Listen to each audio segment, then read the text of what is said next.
You're excited to pitch, but your prospects have never heard of you. Are you actually creating a first impression when you're first pitching? Now, if you're doing that, let me tell you something. You cannot propose on the very first date when they get to know you and expect a yes, right? That's exactly how it works in the corporate world as well. So in this video, we are going to learn more about account awareness. Now, if you're wondering what account awareness is, I'll put it in very simple words. Before you pitch to a prospect, do the prospect know you? Or how can you create that narrative first impression in their mind before you make a pitch? So at the end of this video, you'll have the answer, and trust me when I say this, your sales process is going to be at least 40% more effective. So with this, let's get into the video. So if you're here for the first time, hi, I am Saranya Narayanamurthy. I run the Content Bot and SEO marketing agency and Line.Digital, which is a B2B sales company, where I help entrepreneurs, business owners, founders, and professionals like you to level up your B2B sales process. So with this, let's learn about account awareness.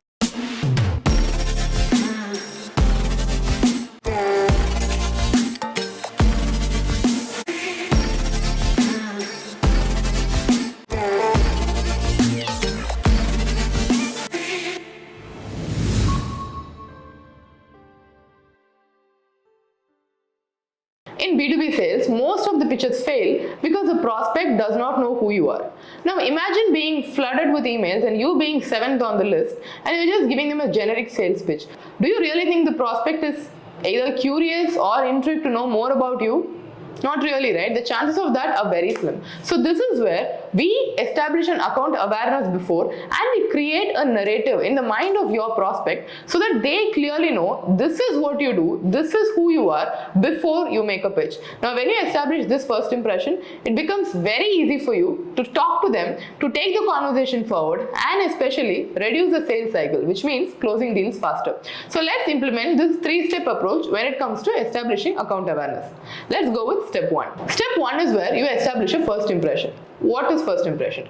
Every time when we set up a sales funnel, before we do an outbound pitch, which is before we give them a pitch message, we look into our prospect's profile, we look into what exactly they are doing, and we leave valuable comments that make them think and make them curious about what exactly we are talking about. Now when we do this, the prospect already sees our name, they see our branding, they see what kind of context we leave. So this ensures that for the first time, they are already getting introduced to you, even though it is subtle. Now once after this, as a second stage, we invite them to any event. So let's say we are conducting a webinar or a live event or a live online session. So we invite them to this. The chances of them attending it, obviously that's slim. But if they do, then that's a credit. And if they do not, they still remember that you sent them an invite. And as a third step, the next thing that we do is we do retargeting ads. Now what is this retargeting ads? Let's say we do this process with around 1,000 prospects, out of which more than 50% of them actually care to see the profile. Because here we ensure that we are only reaching out to prospect with intent. Now if you're looking at how do I know whether the prospect has intent, we already have videos about it in this YouTube channel, and that's exactly why you should subscribe to this YouTube channel so that you don't miss out on high intent, high value B2B sales content. Now back to our topic. Let's say now this prospect clearly knows that this is what you do. So now when we look at that profile, that data is measured in our pixel, and because it's measured in our pixel, the next time when we run a retargeting ad, we look at prospects who have already looked at our profiles. Now we know that this audience have already seen our profile, right? So our retargeting ads goes right to them. Now the prospect has already seen that you comment on their post, you have invited them to your event, and they're already seeing your ad.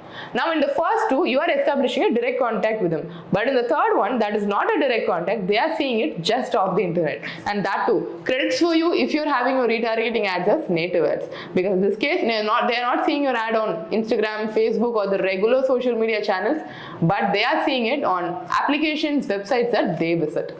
Now this way, ensure that your decision makers are properly warmed up. So this ensures that when you're doing a pitch, you don't need to introduce yourself, you just need to make an impression. Now the second phase is warming up the buying committee. Now who is a buying committee? Let's say for any enterprise or any large size company that you're focusing on, now the buying decision is not taken by one person, but it is by a committee.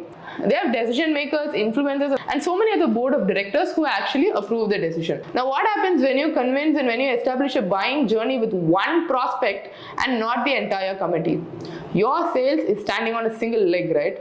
Don't make that mistake. So in this case, warm up the buying committee. Now, how do you warm up the buying committee? Use these three things. One, LinkedIn targeting. Ensure that when you're talking to a key decision maker, the other ones also have some touch points. So this can be something like showing up on the groups that they are a part of, showing up on events that they have shown interest to attend to, and this way try to establish indirect connection and indirect introductions with them. So do this. Firstly, the second thing is have multi-threaded content strategy. Now, what is a multi-threaded content strategy? I'll explain this to you in very simple terms. Let's say you are creating content exactly like this. I will not create content that just speaks to the decision maker, but rather I would create content that speaks to the influencer. I'll also create content that speaks to the end user, because this way, when I do it, almost everyone in the buying committee are satisfied that what I offer adds value to every person in the buying committee, and this ensures that signing up with me would be a collective decision. Because when we offer sales training, we don't just focus on what the CEO wants, like in creating a highly powered sales funnel, but on top of that, we ensure that that is easily implementable for employees. They understand and they handle it, and when it comes to the customers, they also have an effective buying journey. So when we are coordinating with the decision maker, the people who are actually using the sales system, and the customers, that's when this journey becomes much more effective. So when you're pitching, do this, because this way you will have an obstacle-free and an objection-free and effective buying journey. Now, when you already have influence of decision maker, when you have established a brand recall with your other influencers and the buying committee, the third stage is looking for triggers. Now, this is where you do soft pitches. Things like, let's say, you speak about your services, you speak about the program that you're offering, you speak about what your product is, what your pitch is, you speak about it publicly, or you speak about it in newsletters, and you look for signs showing that they are interested. For this, we do two things, and that works the best for us. We create a landing page and we send it to only our prospects who are already intentional, and we ask them, hey, is it something that you'll be interested in? Can you please check and let us know? Now, whether or not they reply back to us, that's a totally different story. But do you know what happens?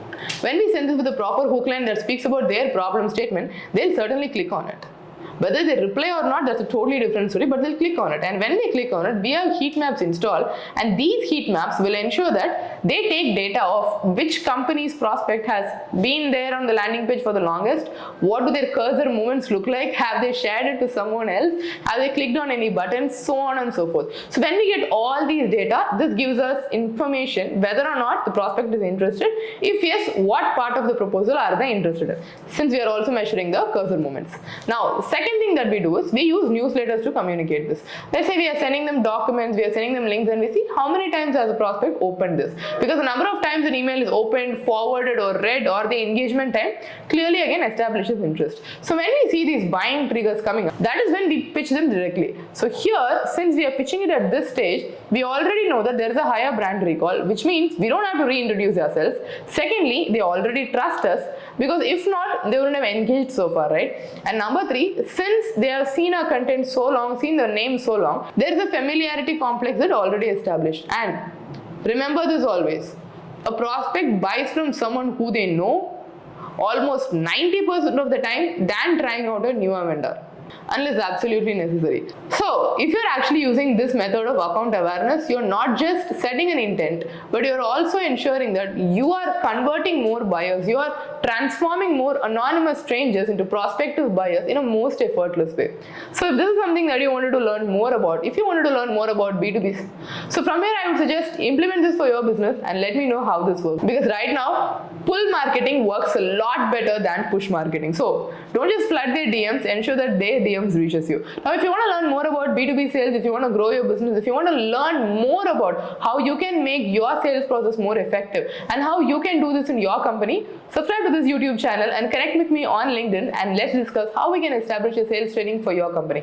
Trust me when I say this, every company puts a lot of effort in their sales process, but the one that wins is the one that puts the smartest effort at the right time in the right stage of the buyer journey. So with this, subscribe to this YouTube channel so that you don't miss out on any more B2B sales content, and I'll meet you in the next video. Signing off for now, Saranyan Narayanamurthy. Let's close some sales.